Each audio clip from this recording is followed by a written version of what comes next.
Paulo yandikiye kete gambere Paulo yandikiye yandikiye Timoteyo. Kete gambere Paulo yandikiye Timoteyo. Ngiye gusozerera ko hanyuma tubitaye. Kahise kanje ntabwo kabaye keza.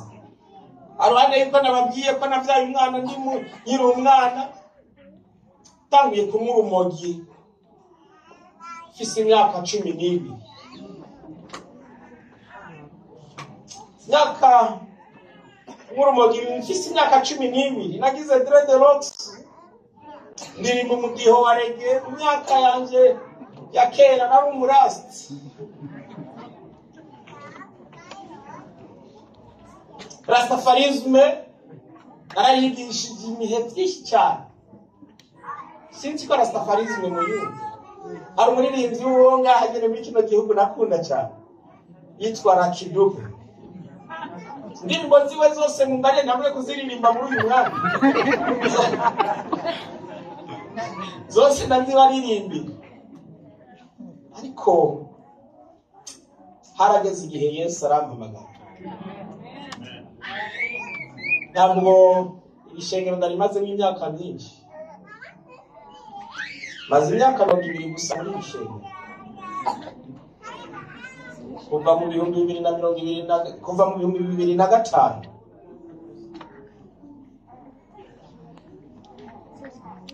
Haleluya. Amen. Ariko ikindemesha n'aya majambo Paulo yandikiye Timoteyo. Paulo yandikiye Timoteyo mwikete ga mbere Paulo yandikiye Timoteyo avuga amajambo akomeye cyane avuga ngo ikete ga mbere Paulo yandikiye Timoteyo. Mureke dusomere hamwe aya majambo Paulo yandikiye Timoteyo mu gice cyaho cya mbere ku murongo wa 12 ati ndashimira Kristo Yesu umwami wacu yabinshoboje kuko yanyiyumviriye ko nduwo kwizigirwa akampa ubusuku naho nabanje kumurogotako no kumuhiga no kumwambika ibara ariko naragira ikigongwe kuko nabikoze ntabizi ntarizeye Amen. Nubwo byashitse nkitwa yanga mwisi nkitwa musambanyi maze ibyaha ibi nabiriye nkabikora nubwo byashitse nkitwa umunwa rumogi muri kahise mbere hakaba n'igihe makana nuko Imana itabaho mwivyo Imana yarabimbabariye ko ngo naragira ikigongwe kuko nabikoze ntabizera kandi ubuntu bw'umwami wacu bwiyongeranya kuri jewe kandi niko biri koko uyu munsi nitwa president wa Union y'u Burundi. Amen.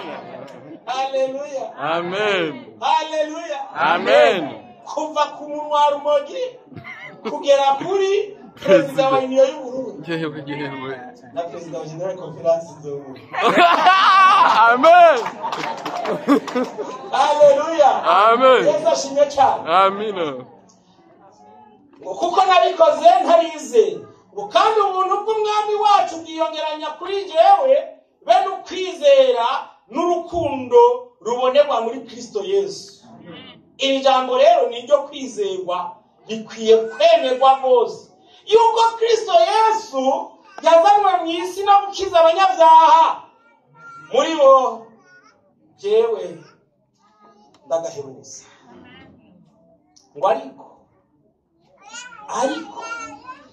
icyatumye ngirirwa ikigo ni ukugira ngo Yesu Kristo yerekanire muri jewe gahebuza ukwihangana kwiwe kose bicitegererezo cy'abazomwizera bakaronka ubugingo budashira izina ry'Imana yacu ry'amucyubahiro. Amen. Haleluya. Amen.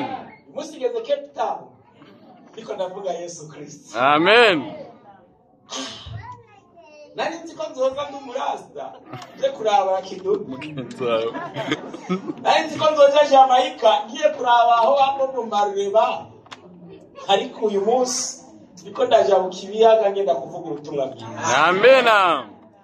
Ariko iri jambo rihanahambaye umurongo wa 16 ngo icyatumwe ngirirwa ikigongwe no kugira ngo Yesu Kristo yerekanire muri jewe gahebuza ukwihangana kwiwe kose. Amen. Bicitegerezo cy'abazomwizera bakaronka ubugingo budashira.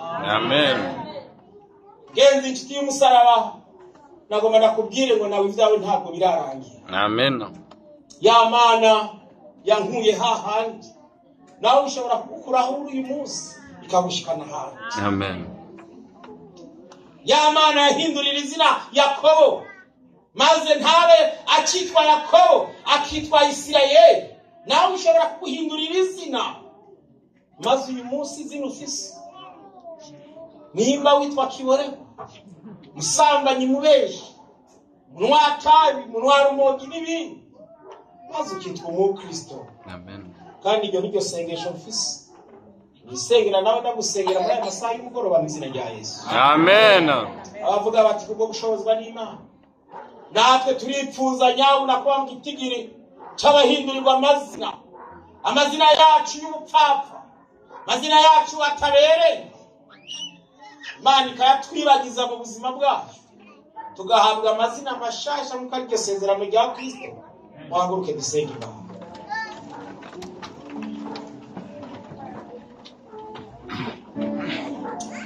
Mbere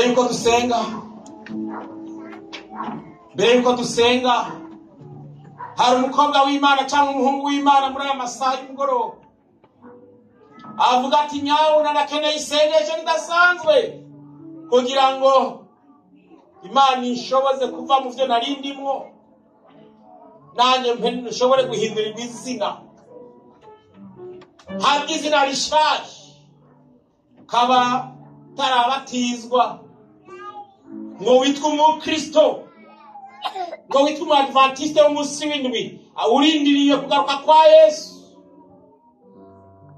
Ariko bikaba biguhimbaye mu mutima wawe muri aya masaha y'umugoroba ko kwifatanya natwe mu isengesho, ariko uri ngaho imbere kugira ngo kibe icyemezo cy'uko nyabuna wemera kubatizwa mu mazi menshi. Nyemerera utamukuze hano imbere maze dusengere hamwe. Tugiye kuririmba indirimbo y'166, indirimbo ivuga ngo ari urutare rw'Imana.